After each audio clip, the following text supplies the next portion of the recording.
Okay, we are recording, and this will, hold on. Did that again. And this is live streamed, so please keep your comments to the podium. Thank you. It is December 11th, 2019, Wednesday, and the time is 6:01. And I would like to open the Vineyard City Council. Tice Flake will give us our opening prayer and our Pledge of Allegiance. All please stand. I pledge allegiance to the flag of the United States of America and to the republic for which it stands, one nation, under God, indivisible, with liberty and justice for all. Thank you.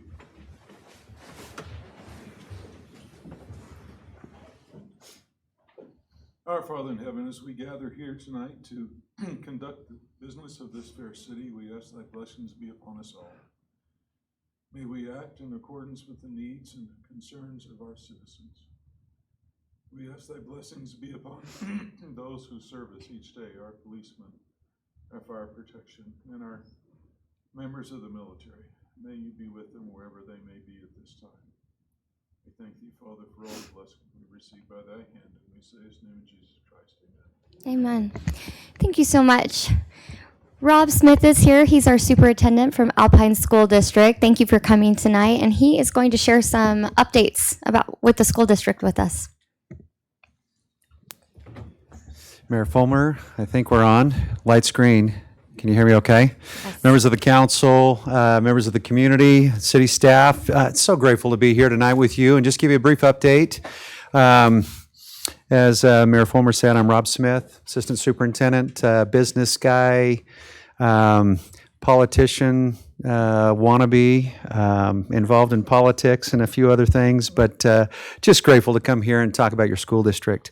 Joining me soon, apparently I-15 has got a little slowdown, will be Dr. Shane Farnsworth, and Shane is the Assistant Superintendent over operations. So he works with facility construction, and he's working with Jake on some projects. I hope he will get here to review in person. If not, I will do my best to cover for him. Our update tonight, one of the things in Alpine School District that I love is we look back and are grateful for the traditions, grateful for the members of our community who have strong values, work ethic, commitment to community, to family, to God, and to country. And we strive very hard, even though we don't build old schools anymore. And we do get criticism at times for not building older looking schools. We build 21st century schools. We don't forget our roots and what really grounds us as a community. And it's been a privilege to be part of it, part of this district for 18 years. So our school board, most of you know Ada Wilson, who represents this area. She's an amazing lady and cares passionately. Many of you may have heard her speak passionately about our second elementary school, and just a bright, articulate representative for you. Our board president, Scott Carlson, and the other members of the board who are striving very hard to fulfill their stewardship to support your families and to be mindful of taxpayers, and mostly to help kids learn. This is our district boundary, and all of these are the schools that we have. We have 92 schools. We have 81,532 students, and we have 3 schools that we are getting ready to start construction on, one of which is in Vineyard, and we'll talk about that here a little bit later. But a lot of growth. Northern Utah County is the epicenter of growth in Utah. And Utah is, if not number 1, number 2 or 3 in the nation for economic prosperity. And I believe that's because of the great families, the work ethic, the education system, and good people who are willing to serve like you all here tonight. I also appreciate it in the prayer. Having spent 21 years in the Army, I fly a flag, my home, lit 24/7, 365, to honor those who currently serve, to honor those who have served, and to be a reminder to my family and myself that freedom is not free, and it requires sacrifice and service, and so I'm grateful for that. Our number 1 board priority, you may have heard of a teacher shortage. may not, but the best quality teachers that can connect with human beings and inspire them to become something they don't believe they can become is what we're after. We try to go out and recruit people to connect, to inspire these young people, to create solutions for the problems we currently face and problems that haven't even been revealed yet that we will face in the future. And our board does that by working very hard to set a culture of excellence and to reward teachers and seek ways to continue to improve their role as they work with kids and parents. You may have heard a big initiative this year. Our legislature put a lot of money into the Teacher and Student Success Act. They also provided funding through House Bill 373. Our board created additional supports that we haven't had in Alpine, frankly. We have elementary counselors that we used, counselors working with young people, working with families, school psychologists. It's not enough, but 5 FTEs to help and work with that. Board certified behavior analysts. These are individuals who are highly trained on behavior. Instead of pulling kids out of schools, we immerse that behavioral specialist in their environment. So as they work with those behavior issues in that environment, we don't pull them out into a different environment. Behaviors are remediated and things are going well. We put them right back into the environment where the behaviors were manifesting. We still got problems. So we're approaching that a little differently. Some social workers, we appreciate our contract with Wasatch Mental Health and also with Utah County Health for our school nurses. But we are investing to try to provide supports and interventions to help relieve pressure on teachers who, as some of you may know and may know intimately, they're not just deliverers of curriculum and connectors of human beings, but they're first aid people, they are counselors, they are all of these things that our students need. And these supports are to try to help them free them up so that they have a team that can really help these kids and these families. Alpine School District, we talked about the number of schools and so forth. To try to take a larger district and make it smaller, we organize in clusters. This is our Mountain View cluster in this area. And some great things going on in the Mountain View cluster. We just recognized the state champion volleyball team from Mountain View. And the volleyball Miss 5A was there. She jumped up on the stage, threw her hands up, and I said, God, not only are you a talented athlete, but wow, what a wonderful human being. It was just a pleasure to recognize her at our board meeting last night. Orem football, we recognized them last night and several others, but we organize in clusters to try to take a large organization and meet local needs. And this is one of the ways we do that. Website, it's changed a lot. Our theme this year is Shine Alpine. We look intentionally for students, for team members, members in our community that are working hard to help others, to share their light and help others bring out their light. Last night, we recognized our Shine Alpine recognition last night was 4 legislators. We put a curriculum together, invited them to come into some of our schools, and we had 4 representatives at elementary, middle, high school to come in and engage with kids and teachers and see some of the things as they deal with policy issues, how that's manifesting and impacting our families and our kids, our teachers. So that's what the Shine's all about. A lot of information. It's changed. If you have feedback that we can take to get better, improve, this is a good vehicle to communicate or to find the right place. We also have Facebook, Twitter, and we had some feedback from several in our community saying, you guys aren't on Instagram, and you should be there. So that's brand new. Just another vehicle that we can share information and communicate with those that we serve. So with that, I'm going to pause. Dr. Farnsworth did make it, and I'm going to hand off to him and let him talk about some of the facilities, some of the projects going on, some of the projects we're looking forward to, and he'll go from there, and then I'll close up. Thank you, Rob. I apologize for being late. Rob drives a Jeep, and so when he says he takes the back roads, I'm never quite confident enough that I should follow him. sedan doesn't go where a Jeep goes.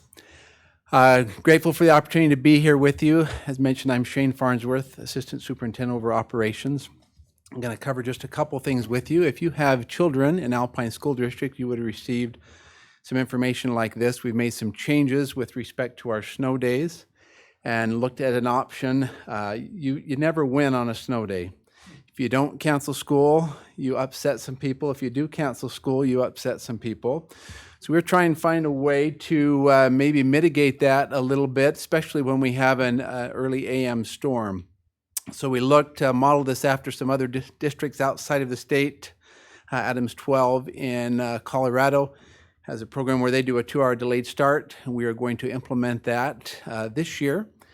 We sent the information out. We've worked with our transportation, arranged logistics, that if we anticipate a storm coming in, there will be a call that goes out that evening saying this is an alert, we may have a 2-hour delayed start. We'd make that determination by 5:30 the next morning through our school information system, our email, and our caller system. All patrons would be notified that we're on a 2-hour delayed start. Everything would just push back 2 hours. If your bus typically picks your students up at 7:15, it would pick them up at 9:15. School would start 2 hours later. We would have personnel at the school in case children were dropped off. We still have supervision for them. We would expect our administrators to be there as soon as they are safely able to do so. We would have custodians there, teachers as soon as they're able to safely arrive as well. That delayed start on our secondary schools, they go to an abbreviated schedule so they can keep all of the classes. It would cancel preschool and both AM and PM kindergarten on those days. Logistics with buses, we just can't provide that. School activities would be on a case-by-case situation. So any questions about the delayed start? Close time? Schools end at the regularly scheduled Regular time, yep. We hope that resonates better with our patrons than a non-school closure. We still may have days where we close. We could also do an early release in the event that we have a storm coming up, but we would follow communication procedures and bus students home. Some capital projects in our Vineyard feeder system. We're excited about it at the new elementary. I know that we're working with our officials are working with your planning commission now to finalize that. We hope to break ground this spring and get that open to start the 2021 school year to alleviate overcrowding at Vineyard. We're currently working on projection enrollments at Vineyard and what to do to gap that for one more year. Whether that's an additional satellite building or a portable building on site, some other options we're looking at. We also have continued to do school enhancements. If you've been at Mountain View High School recently, you'll notice a significant facelift there. New windows, new painting. We put about $8 to $10 million of capital money into the improvement of that. I was there yesterday.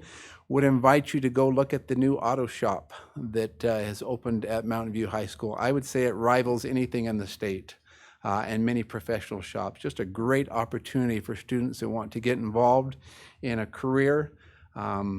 State-of-the-art facility, fantastic teacher there who combines his passion for vehicles and his passion for helping kids explore that opportunity. So great things going on at Mountain View High School. We talked about that, or that's listed up there. And then we'll just continue to enhance our schools.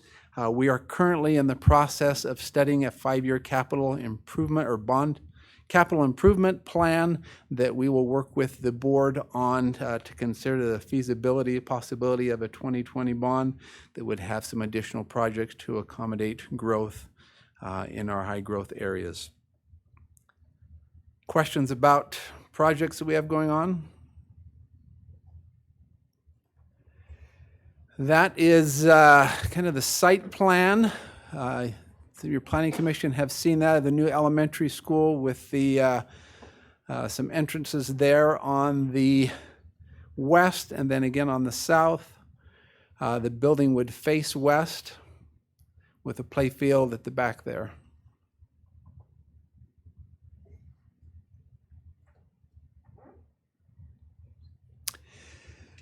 Some of your children, grandchildren, or others may have attended one of our magnet facilities for a program or opportunity at the Space Center at Central Elementary in Pleasant Grove.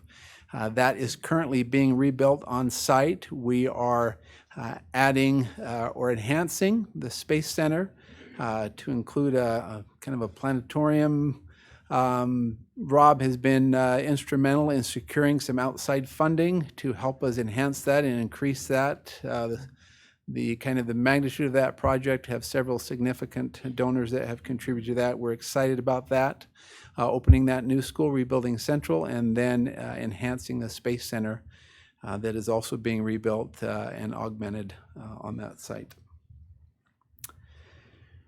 Future things we're looking at, Rob has been working with Jacob on the water storage at Orem Junior High. I sent him an email today indicating that I will continue to work with him on that. I think we're setting up a meeting for next week. We'll continue to look at making that a win-win situation for Alpine School District and Vineyard.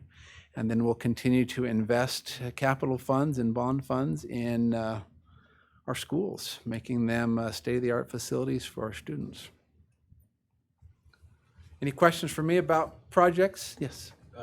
What's the approximate size of that school, and maybe in relation to other, like in relation to Vineyard Elementary? I believe it's at an 80,000, so about 10,000 square feet larger than the physical plant at Vineyard. One story. We do build 2 stories on occasion, but just when the land demands it. That's a great site for us right there. We wish we had a bunch of those all over the district. So. And still just planned K through K6, yeah. Orem Elementary, that a majority of Vineyard feeds into, is sitting in just over 1,000, has capacity for about 1,400, so we have plenty of room there. Lake Ridge is also has capacity as well for additional growth in Vineyard. So we're set up well for our secondary schools, both our all junior high this school. would feed into Orem Junior. Yep, yeah, that's the anticipation. Yep. Any other questions? Okay, thank you for your time. Thank you. Thank you, Shane. I'm really excited about the Space Center. I got to back up. That's like one of my favorite pictures. We have worked with some major corporations and donors and individuals, families, kids. I had a young man bring in $2.63 and say, I want this to go to the Space Center. We've raised $3.3 million in either cash or commitments over the next few years to go to this project from corporations or private individuals. And we hope to achieve $4 million. That's our target. So we're just about there. And the learning that goes on here is really, when you think about hands-on, taking knowledge and applying it in situations where students have to make decisions and work as a team and be curious and creative and then communicate with each other. Those are some of the challenges we face in the 21st century. And this is one of those hands-on experiences. So just really excited about this. And again, I think many of you may have had kids, grandkids go. I don't know. But I was just excited. Does everybody know what he's talking about? It's amazing. Okay. It's like one of their favorite things Yeah. in the world. It's phenomenal. Yeah. Okay. If anybody's participated, it is absolutely phenomenal for children. We'd love, if you want to host a council event over, we'd love to have you, put you in a mission, put you in a ship, and see how well you work together. As you've got some controllers in there. And, but we had the school board do that one time, and it was just so fun, the situations that come up and decisions that are made. The kids just, we brought in one of our donors from Facebook, and he was so excited about what he saw that they gave us another donation that we didn't even really solicit. This will also have a virtual reality component. So you see some of that new VR type stuff. You see it popping up in different places. This will have that component as well. So it's not just the shuttle, not just the ship, not just the fixed seated planetarium, which we're working with Clark Planetarium to have material come. This is going to be just something just really exciting for our community. So grateful for the board and for donors that have made that happen. So this last piece, I just wanted to just open it up for you. what can we be doing as a district to better serve you, better support you? I appreciate when the mayor's reached out, meetings we've gone to and said, hey, what about this? Councilman Riley's reached out multiple times. I even appreciate working with your attorney on occasion. But Jake's been great. What else can we do to support or help you? What are other issues you're hearing that we can take back? Can Yes. I? Rob, as we anticipate, looking to the north a little bit, across 800 North, we've got some gigantic plans in store over there. And personally, I hope we hit it out of the park. And I think we've got the right partners in place to try to do it. It would be very, very, very unique in Utah County.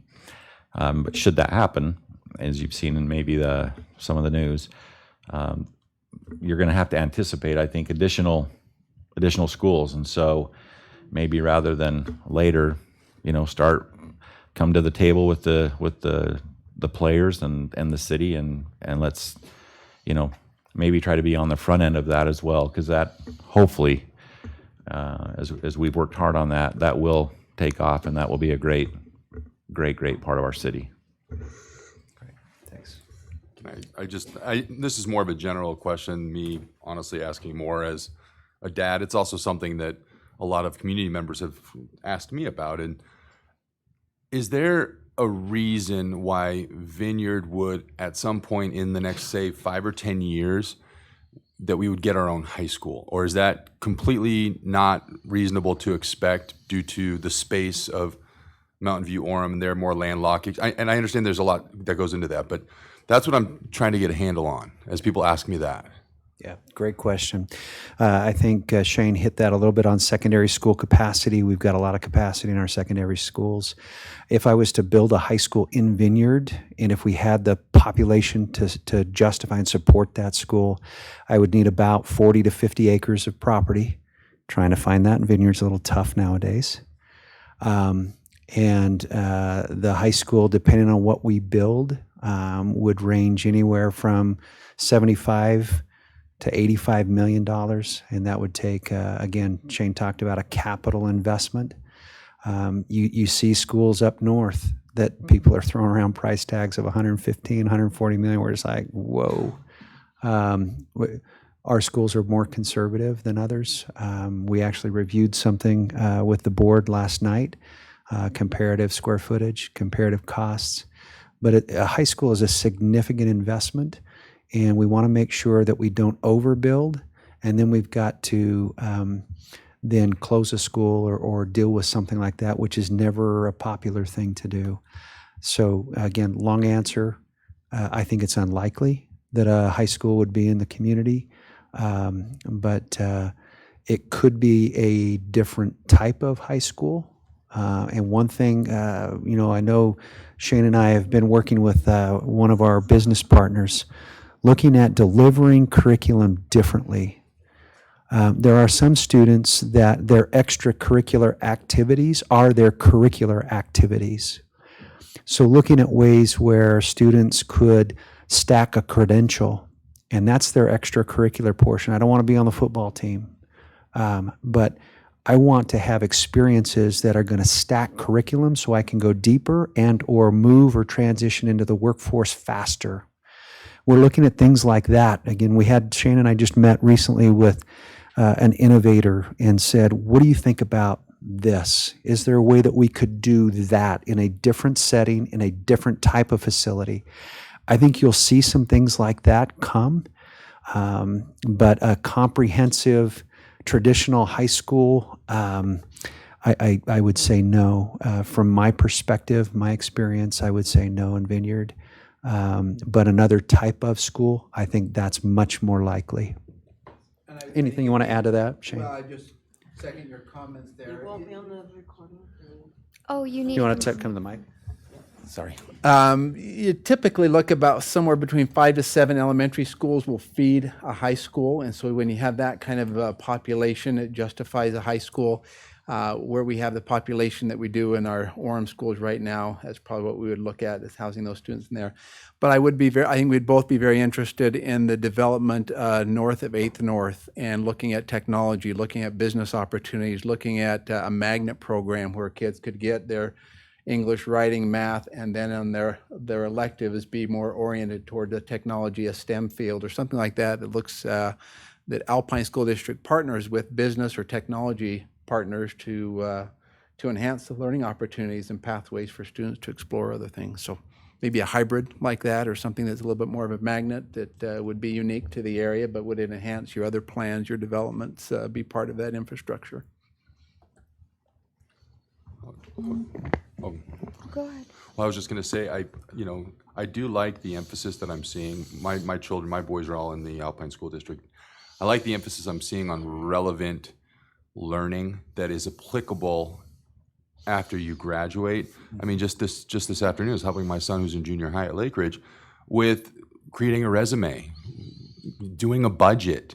I mean, doing things that real life, I never did that in school. I got out of college and was like, wait, what? Okay. You know what I mean? So anyway, I like that emphasis a lot, and I'm seeing it in my own home. So I think that's really neat.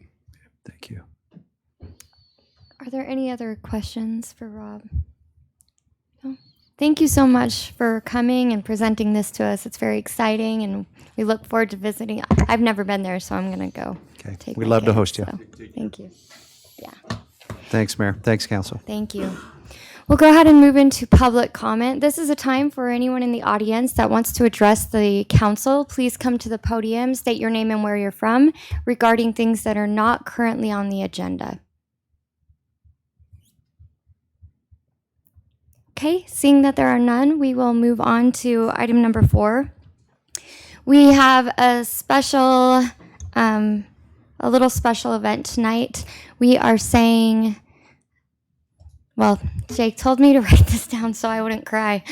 It's emotional, so I'm gonna try not to cry. I might have to forfeit my time speaking to somebody else. But, and now we're filming this too, so. I moved in to Vineyard about 10 years ago, and there were not a lot of people. There's like 139, 150 people.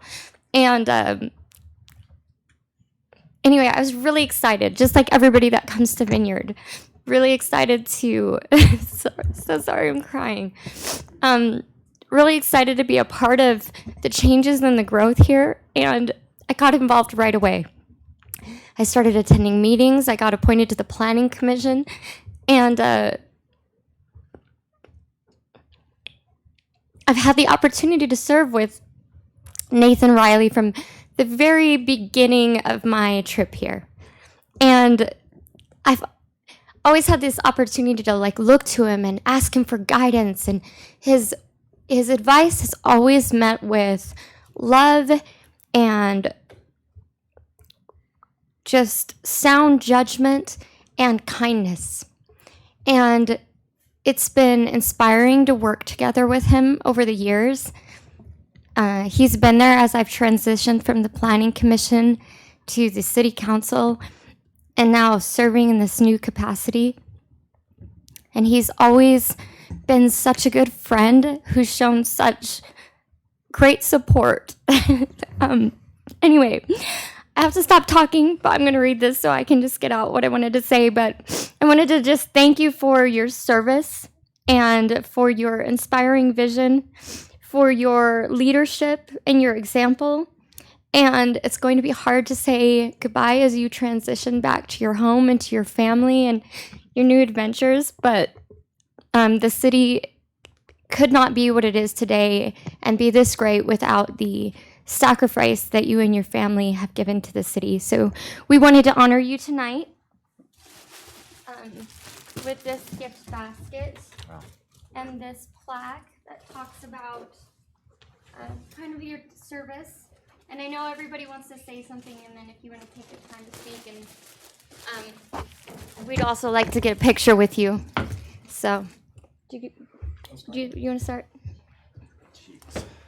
I can blame Nathan for me having to be here now. And he will either regret it or be very pleased. I hope he's pleased. When I moved here 6 years ago next week, one of the first people I met was Bishop Riley, and served for him and with him and enjoyed it thoroughly. I have been most fortunate to sit next to Nate for the last 4 years. And we've shared many interesting moments as we've been through the last 4 years. And a few months back, when my wife told me I could only run once, and she made me do the oath thing. And then a few months back, Nate decided he could no longer run, and he looked at me and said, "You've got to run." And I said, "I can't." And then I went home and convinced my wife and mortgaged all my goodwill for the next however long as I live. And I won re-election. So I'm here. I'm going to take care of you, okay? Thank you. He's a good man through and through, and he's given his all to this community. And we are most fortunate to have had him to watch over the needs of the future residents of this community and have a vision for what things should be. And as he's well noted in the past, that vision's had to change a number of times. It's been a learning experience for all of us. None of us sitting up here are qualified urban specialists. None of us are great at engineering roads or designing communities. It's just not us. But we have to take all that we know and together come up with good solutions for this community. And this man is good at that. And so we're fortunate to have had him. And hopefully some of us can fill that role in the next few years until someone else comes along. Because that's what democracy is about, people taking their responsibility for their community. And it is a good thing that we have people who do that. Otherwise, we would be in a sorry state of some places where I've lived around the world where other people tell you what to do. Thanks.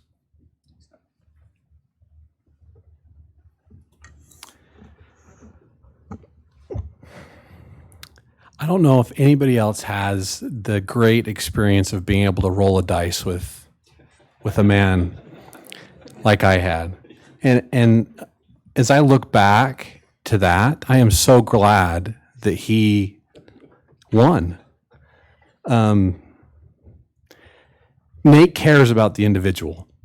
And there's been multiple times, I'm going to cry. Thanks, Julie. Yeah. Writing it down doesn't help. I know. There's been many times where I've sought his advice, counsel, expertise, whatever you'd like to call it, and he always reminds me to think about the individual. We are a great big city, bigger than a town before, and he's helped us transition from the 4 families to where we are now. And without the foresight that he had, that Sean, Randy, all those before us had, we wouldn't be here, and the city might not be here. So we owe a great deal of gratitude and debt, and just thanks to you, to Nate, to you, and to your wonderful family, as we all understand what it takes to serve. I also want to thank you, because they gave up a lot of their time to allow you to serve. And I hope to continue to be able to get that insight and that advice and that counsel in the future. And someday let me come play a dice game with you and your family, and maybe I'll get a little bit better at it. Thank you, Nate. So I want to echo everything that everyone has said about Nate, and I want to share a specific event that touched me about Nate. In this last May, I was back in the hospital. In the last couple of years, I've had 3 bouts of prolonged hospital stay, and this one, I got a text from Nate on Sunday, May 5th, And, you know, this is shortly after waking up from another medically induced coma, looking down at a body that's kind of decided to go away and tubes coming out of everywhere. And this is what I, you know, a couple days after coming back to, this is one of the texts I get on a Sunday when I remember I was all by myself in the hospital room, and it said, "Hello, John. I'm so glad to hear that you're home." Oh, I guess I was home. Sorry. "I was shocked to hear of your latest ordeal. You, your wife, and family have been in my thoughts and prayers. As I was thinking about you and your family, I thought about one of my favorite EFY songs and wanted to share it with you. See the link below. Love you, brother, Nate." And the song was called "Strong." And I think, along with everyone here on the council and mayor, echoing who Nate is can be summed up right here, that he took the time to send me some strength that I was in desperate need of to continue fighting. And Nate this says so much about who Nate is, just him doing this, saying this, and sharing this. And I'm so grateful to have been a part of this with you, Nate. Did you want to take a few minutes? My turn. Well, I've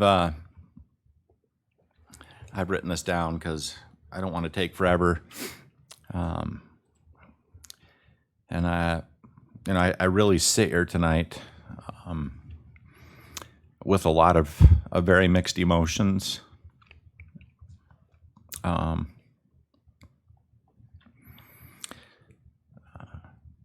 Honestly, not sure that I really wanted to, not try to run again, but just personally reached a point where other priorities needed more of my time, and I just didn't want to get into a situation where I couldn't be involved to the degree or the level that I have been. So I first want to just say I'm very grateful for the opportunity that I've had to serve. And it really is that.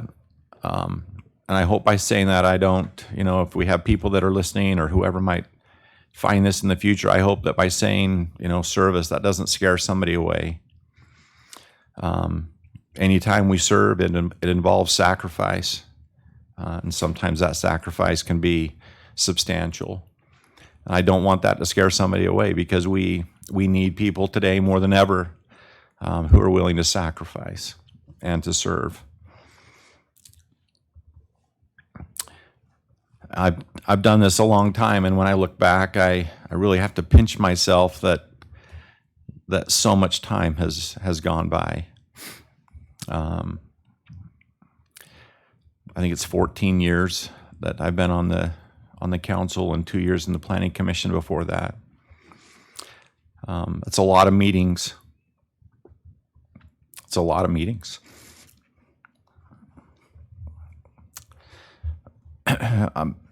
I promise you, there was not one time my family ever complained. I missed plenty of sporting events of my kids, and I missed some council meetings along the way when I felt like I needed to be there.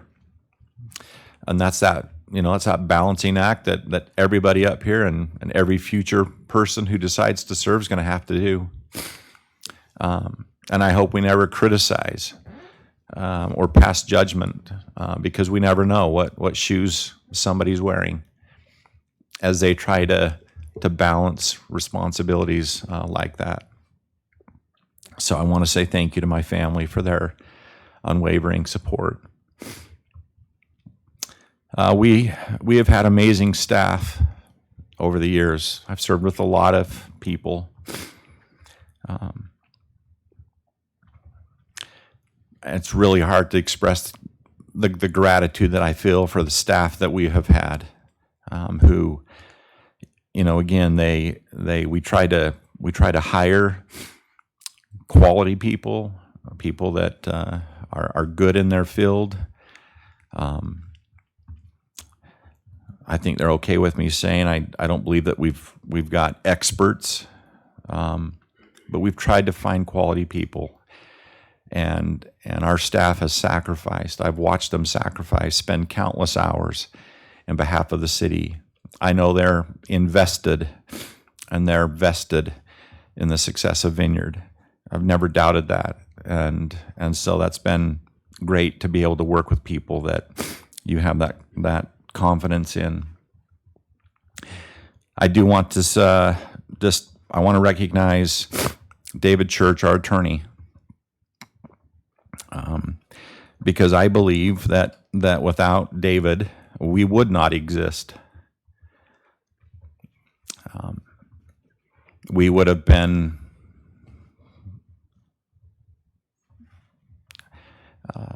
we would be something else. We'd be a suburb, or we would have been overrun in other ways. I don't know how we got so lucky, and as I have talked with plenty of elected officials throughout this state, all of them have said to me, "Man, how did you guys get David Church?" And when we were small, it was probably fun for him. I'm not so sure it's very fun anymore. It's a lot of work, but seriously, he has been an absolute amazing individual and somebody who we have to give credit to. He has helped us through the thick and the thin, and through a lot of thick in a lot of situations. So I'm very grateful to have been able to work with David for the whole time. And he was here even before I started, so he's been very dedicated to Vineyard. So thank you, David. So I want to make a plea to those who are listening and to those who are present to become a part of solutions in Vineyard. It's really easy today to criticize, to pass judgment, to make demeaning social media posts. What I want to see, and what I encourage everybody to stop for a moment and ask yourself, are you willing to prepare yourself to come to the table, to participate in the discussion, to be willing to negotiate, to find solutions?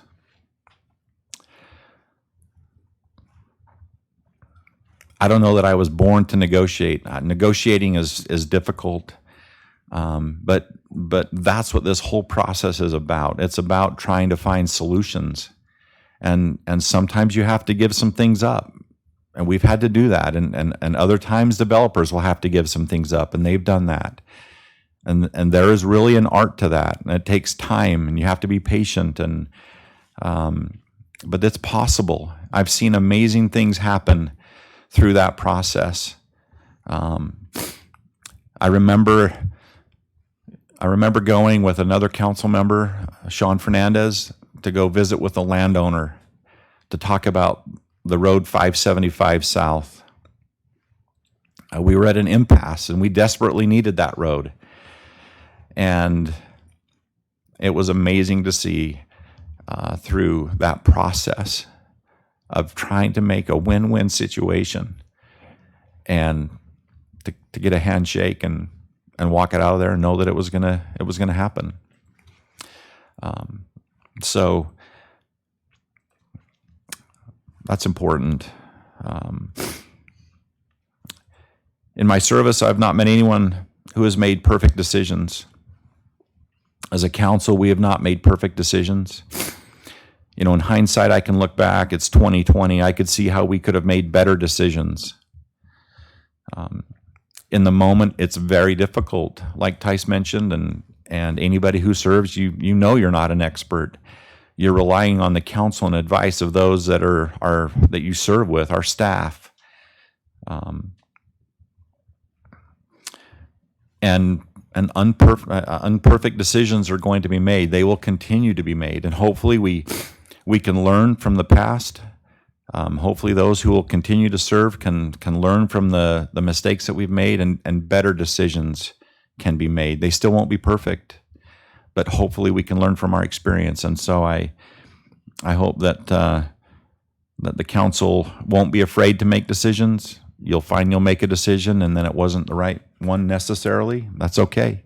You're going to learn from that, and we'll keep making better and better decisions. As Vineyard gets bigger, I hope we won't lose our competitive advantage of being able to conduct our business efficiently and promptly. When the power plant went in, they came to us and they were so grateful that we were able to be efficient, and you know, it was a joy for them to work with us. And we haven't had huge economic development, but that will come. And I hope as we have those parties come, that our processes will be down and in place such that we can have a competitive advantage that way. Sometimes I think we in government, because we're government, we use it as an excuse or a reason to react slowly, and we need to be cautious with that.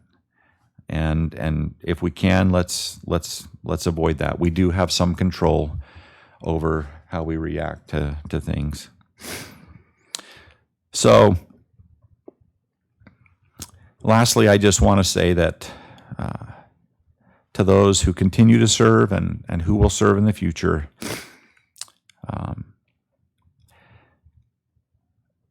there's an opportunity to be a watchman on the tower. That's how I've tried to serve. There's been nothing in this that I've received any personal gain from. I haven't been focused on my own power or my own influence. I've simply tried to be a watchman. As people have moved in and as we go through development, I've tried to be a watchman. And again, I haven't been perfect at that, but that's been something for me to look to in how I conduct myself and how I carry out my business. And I love what that looks like. I think all of us can do something in that regard. And if we do, ultimately, particularly in the political field, there's a term known as a statesman or a stateswoman, which could be the highest compliment that anybody that serves in a political capacity could receive, because they've denied themselves of trying to gain power or trying to gain influence or personal gain. That's not been their intent. Their intent has been people. Their intent has been, again, trying to be that watchman over the city of Vineyard. And so I leave that as just a thought, as something that everybody who serves can look towards. And I guess finally I just say it's been an amazing ride. And you know, as I go on walks frequently, and I walk the trails, and I walk around Vineyard, I'm very grateful. I'm grateful for the people who have moved here. Grateful for those who have contributed. Grateful for the vision of others, and to start to see it, you know, carrying out. Grateful for the quality of life that we enjoy here, and I hope that we can always remember that we can be grateful for that. So thank you very much, and God bless our great city of Vineyard. Thank you.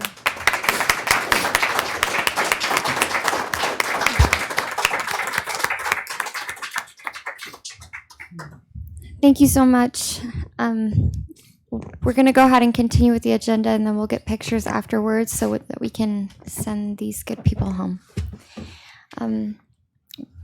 Did you want to go ahead and do staff reports? I don't know if you have any staff reports today. I'll be really quick. Just to update you, from our last council meeting, we talked about the signs, the speed signs on Holdaway Road. Just to let you guys know where we're at on that. The bases have been installed, the signs have been ordered, and they've been delivered. We're waiting for those bases to cure, and as soon as they've cured, we'll get the signs installed. So I have a few other things. I can send an email later, but that's it for now, unless you guys have any questions for me. Any questions? No? Then we will move on to the consent items. Can I get a motion? I move that we approve the consent items. Second. as listed, Oh, 7.1 through 7.5. gotta be fast. I'll second it now. All in favor? Aye. Will you do a roll call? Yeah. Okay. Nate? Yay. Tice? Yay. Yay. Chris? Yay. John? Yay. Excellent. We'll move into our business items. The first is a discussion and action on the Recreation Arts and Parks RAP tax that passed this last election cycle, and Jake will give a preview of this. Again, I'll be really brief. You guys have heard this ad nauseum at this point. We've presented it quite a few times, but for the residents that aren't aware, in this last election, there was a local sales and use tax to fund arts and recreational facilities, cultural organizations in the city. It was passed by the residents. And the next step in the process is to adopt an ordinance, and then we can send this ordinance to the state, and they'll start charging the tax. It's 1/10 of 1%. Will be charged on any sale within city limits, and that will begin April 1st. So, if you have any questions, I'm happy to Are there answer any them. questions? Didn't it pass at like 80, 75, 80%? I think it was 79%. Okay. Yeah.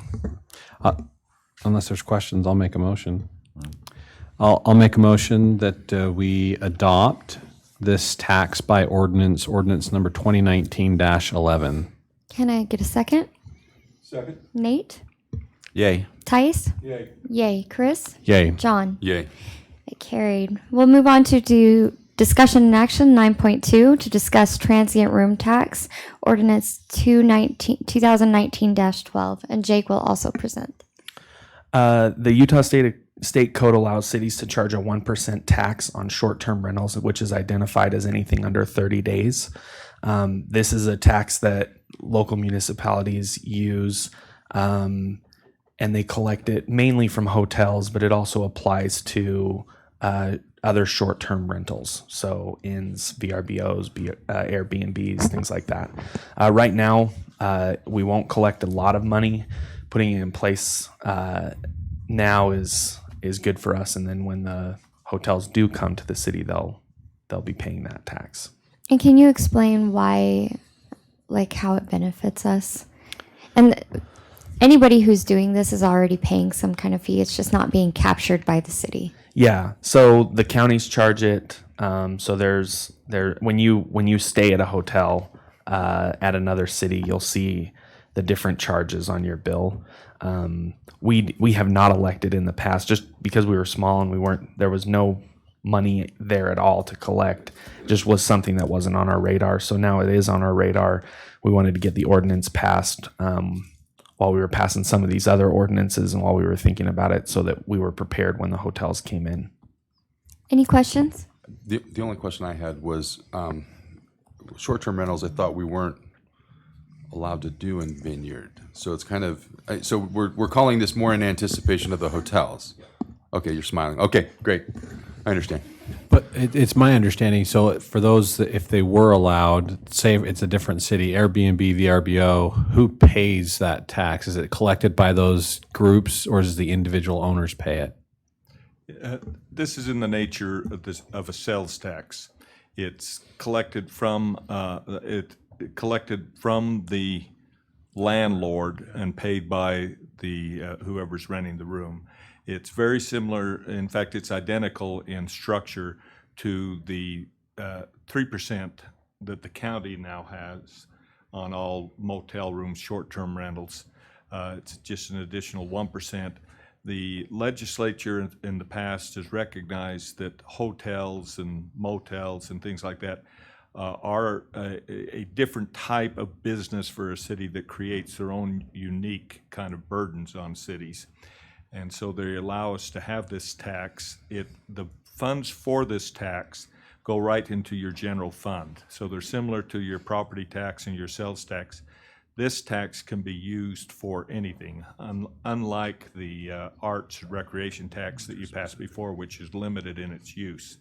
So the intent is to add to our general fund, an additional source of revenue to take care of police, fire, roads, and those type of general fund things that are a burden. Jake had the foresight to put this forward because obviously we've had inquiries from hotel chains that are coming in, and it'd be better to have this on the books before that happens than after they come in, then start talking to them about it, if that makes sense. But to your specific question, licensed short-term rentals that rent through those kind of internet services, depending on which internet service it is, do capture and collect that tax. The state tax commission captures and collects it and then remits it to the place of sale, very like a sales tax. We won't have the burden of going out auditing them, collecting billing the money and- yeah. and billing or that kind of thing. One other follow-up question is with what we're anticipating from a hotel in preparation for hotels, is 1% the right number? Is 2% a better number? Is 3%? If we're going to anticipate, 1% is the maximum that we're allowed to do under the state legislature without going through some steps and hoops that allow some specialized cities to have a higher one. But for us, we're capped at 1%. Any other questions? If not, can I get a motion? I have a motion. We approve the transient room tax ordinance 2019-12. And a second? second. This is done by a roll call. Nate? Yay? Tice? Yay. Yay. Chris? Yay. And John? Yay. We'll go to 9.3, discussion and action discussing business license municipal code amendments.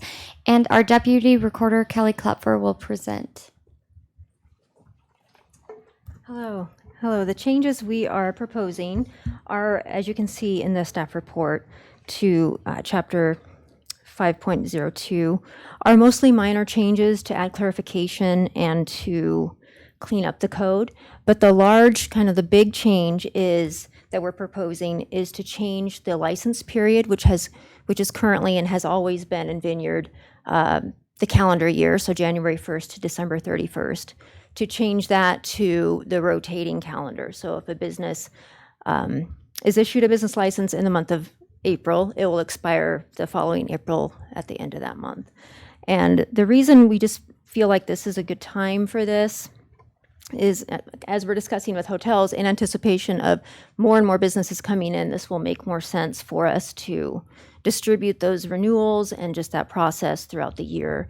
And also it eliminates the need for the half annual fee that we've been dealing with, and just that brings with it some logistical problems as people are applying, and then sometimes I need to ask them for the second half or refund the second half or whatever. So it just does away with that and streamlines the process both for the business owners as well for the city. Are any questions about any of the changes? No, thank you Okay. for your work on this. Can we Thank get a you. motion? I'll make a motion. I move that we adopt the business licensing code text amendments ordinance 2019-13 as presented. And a second? Nate? Yay? Tice? Yay. Yay. Chris? Yay. And John? Yay. Perfect. We'll go to 9.4, neighborhood parking signage policy resolution. Thank you, Mayor. So this is in regards to the conversations that we've had in the past city council meeting. Good folks of Leisure Villas had approached us and requested that they be able to they requested installation of no night parking signs, no overnight parking signs installed on their roads. Those are public roads, so it required a resolution from the city council to create that policy. So what this policy does, 2019-14 resolution, is that it would adopt this, allowing it to be an administrative process. And so an application would be submitted to the city manager.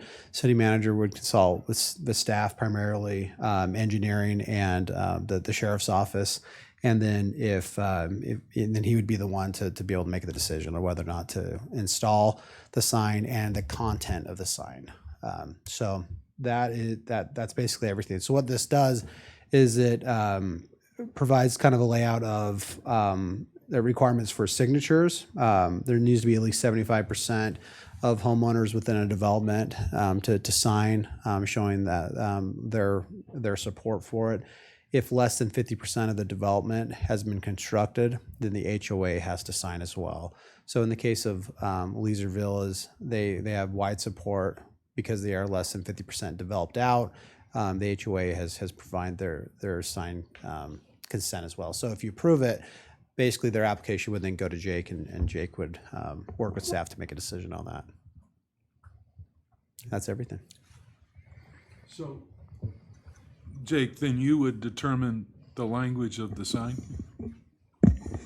Yeah, and we're anticipating that most of these would be handled in almost an exact way. Standard format? Yeah. So I'm not planning on picking and choosing. It's Right. just it mainly would be just reviewing the content of their need, and it would be an approval or denial. I don't anticipate changing the content of the sign or things like that. Can you explain why you feel like it would be better to go through an administrative process? From my perspective, you guys are making a policy decision at this point, whether you want to allow us to do this or not. And then it shouldn't have to go back to the city council every time. It can speed up the process. And because you're making a decision for all of the neighborhoods that are listed, whether you're allowing this process to happen or not. And if you feel comfortable with the process, then staff will treat all of these groups the same way. And my follow-up question to that is about how we determined the neighborhoods, because to me it is a policy decision. So what was the reason for those neighborhoods? Yeah, so we laid out those neighborhoods within the policy. We picked primarily neighborhoods that were adjacent to high density or within really close proximity, because that's where we've seen the issues in the past. Yeah, and you might note that when Morgan sent it to me to write it up and put it in a memo, I had the same thought. So when I wrote it, I know Morgan mentioned it. These listed ones, it reads as are examples of what we consider neighborhoods, but it reads that in an area developed as a named development such as the following, and just the list. So it's not limited to those A through K. Right, okay. It's limited to distinct neighborhoods, because what I wanted to avoid as the attorney was a street coming in, Right. like half of Holdaway Road, saying, I've got 75% of the 7 houses here, and saying we're a neighborhood. And so this is an example of some kind of distinct development. The other question that you asked, I think the deputy wanted to weigh in on as well as myself. It dealt with what signs look like and the content of them, and I'll let the sheriff speak. Well, and you can correct me if I'm wrong, David, but for me, the signs will match what our parking enforcement code already requires for signs, so that they have people that are parking there have due notice, so that when we go and write tickets or vehicles get towed, they've been noticed by a sign at the entrance of that, and anything further inside would match the same language of the code we already have. So that was my concern, was my question. So you've already passed this through, and you're okay with this? Okay.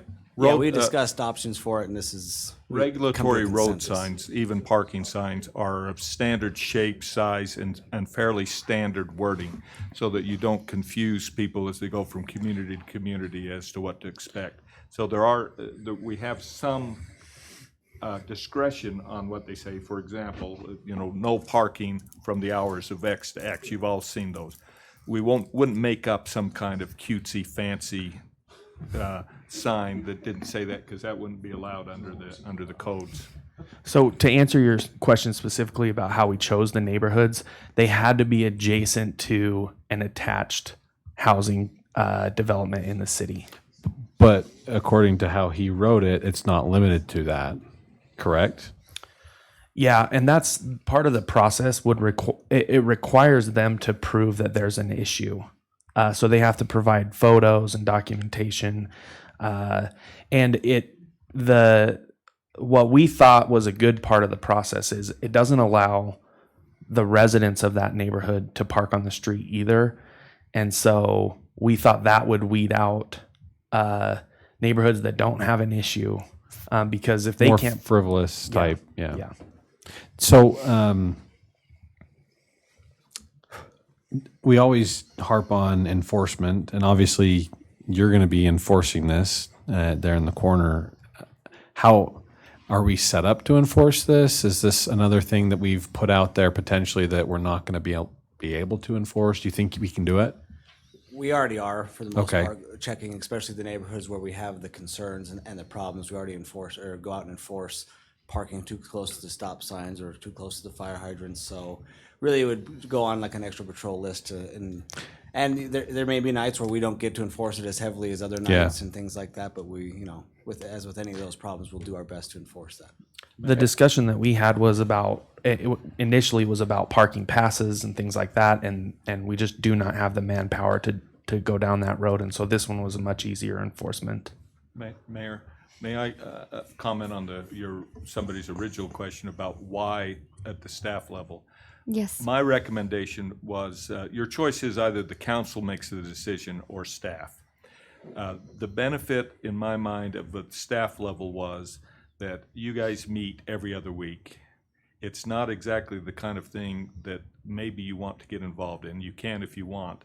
But this way, a neighborhood wouldn't be required to spend 3 or 4 months to get this done. If they present it to Jay, it doesn't have to wait for a public meeting.